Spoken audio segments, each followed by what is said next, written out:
पुरुष हा शब्द उच्चारताच नाटकं आठवतात. सखाराम बाइंडर, घाशीराम कोतवाल, आधे अधुरे, जिथं पुरुषी वर्चस्व नात्यांवर भारी पडतं आणि स्त्री माणूस म्हणून हरवते. पण खरंच पुरुष म्हणजे काय?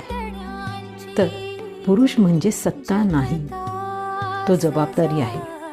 दडपशाही नाही, तर संयम आहे. तो कमावतो फक्त पैशांनी नाही, तर विश्वास, स्थैर्य आणि माणुसकी. स्त्रीप्रती त्याची भूमिका संरक्षण करतेची नाही, सहप्रवासाची आहे. आईचा त्याग गृहीत न धरता बहिणीच्या निर्णयामागे ठाम उभा राहणारा, मुलींचं स्वातंत्र्य जपणारा आणि बायकोशी संवाद साधणारा, तोच खरा पुरुष. तो निर्णय घेतो पण लादत नाही. तो नेतृत्व करतो पण वर्चस्व गाजवत नाही. पुरुष जन्माने नसतो, तो विचारांनी, वर्तनाने आणि संवेदनशीलतेने घडतो.